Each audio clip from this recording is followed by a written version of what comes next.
As Liebrow's endgame is winding down and ended no one but himself, Meghan and Harry are quickly realizing that their plans now are shattered, and it's because they couldn't maintain their dignity.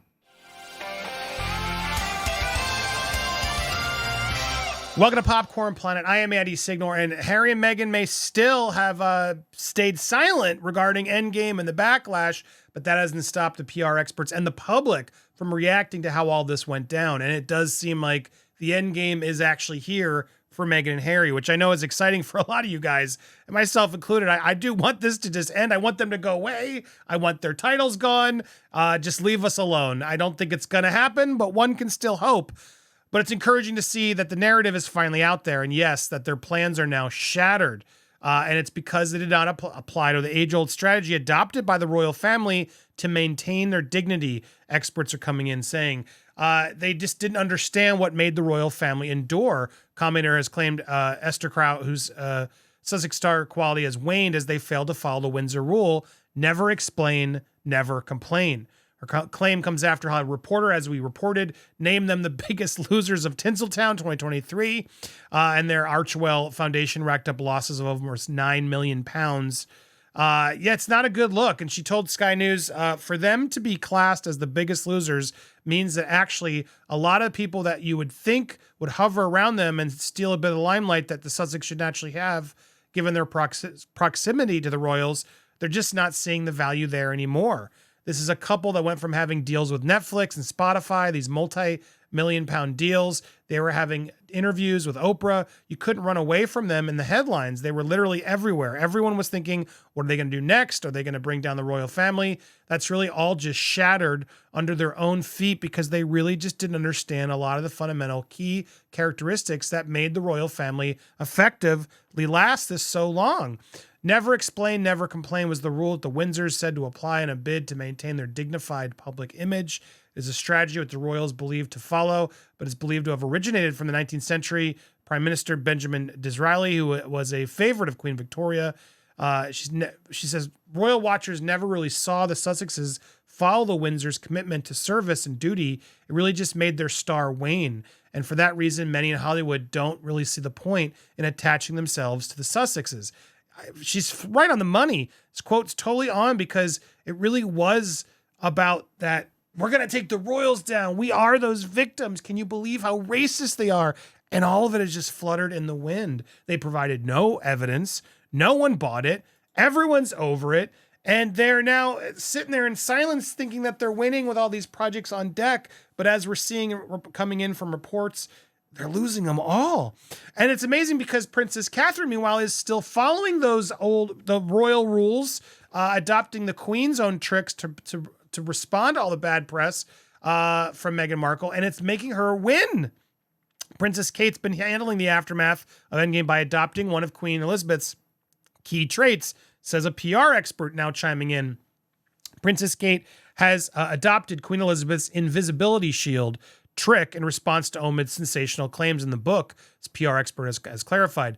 Princess of Wales obviously was very close to the late monarch, who gave lessons on how to be a royal wife, among other things. And now an expert suggests that Kate's been keeping Elizabeth's memory alive by showcasing these key traits, which come in handy when responding to the firm's latest PR nightmares. So this comes in from PR expert Denise Palmer Davis, suggesting that the invisible shield around the royals, which has helped Prince William's wife get through the past weeks. She told The Sun, "We know that Kate looked up to the Queen and we learned a lot from her. There are so many similarities between the two of them, but it's now really only since the Queen has passed that we've started to notice them. The Queen put an invisibility shield around the royals. No one wanted to disrespect her or question her dedication to duty." Kate, dubbed as Katie Keene, and is also described as cold and vacant, who had ignored Meghan Markle's cry for help in the book Endgame. Kate kept a strong facade amidst the aftermath of that book and those accusations, and again followed that the late monarch's key rule of never complain, never explain. The Queen was a strong, powerful woman who was respected globally, and we now see Kate emerging as this queen in waiting who is just as strong and powerful. Her dedication to duty and work with charities has not only made her hugely popular with the public, but respected too. And I think it's this level of respect and class, similar to what the Queen had, that is getting the royal family through these claims.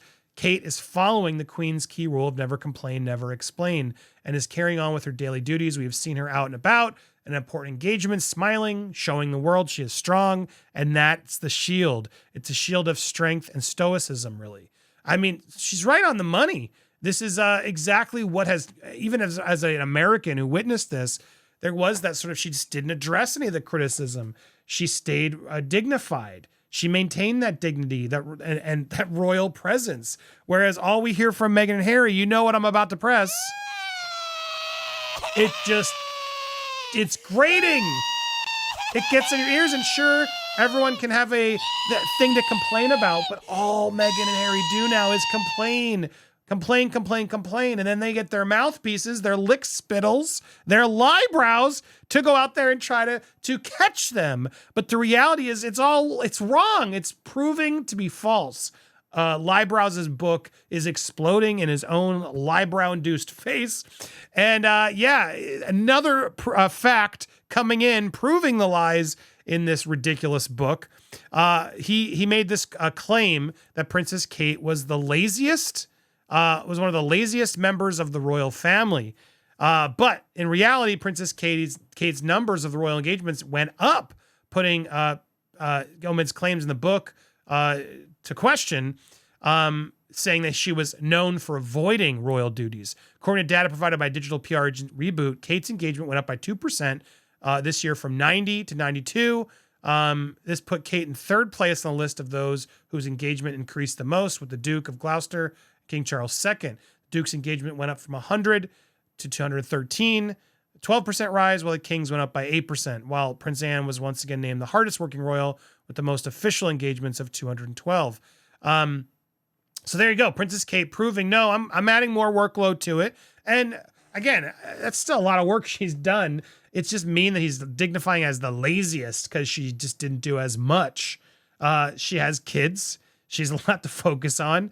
Omid is everything he does is to be so negative. Claims to be this well-renowned, unbiased journalist, but he's so bitingly mean-spirited and negative when he reports on the royals. It doesn't make any sense. Of course you're Meghan's mouthpiece. And of course they were involved. It's absurd to imply otherwise. I don't understand why we're supposed to think not. And Meghan and Harry's silence has only confirmed that, in my opinion. I'm curious what you guys think. But what do you think? Are you encouraged to see the mainstream media, America, UK, all over the globe, starting to see through this couple? And do you agree that the plans are now shattered? Plus, Harry's own friends are turning on him. Oh, we're going to talk about that later today in our live. We'll be live around 3 p.m. Eastern Standard Time. Hope to be on time around that time. Hope to see you guys there. If you haven't already, make sure you get subscribed, hit the bell for all alerts, smash that like button as well, and that way you get notified today on our live around 3 p.m. Eastern. Hope to see you guys there. Leave your comments down below, though. What do you think of all this? Thank you guys so much for watching, and stay tuned for more here on Popcorn Planet.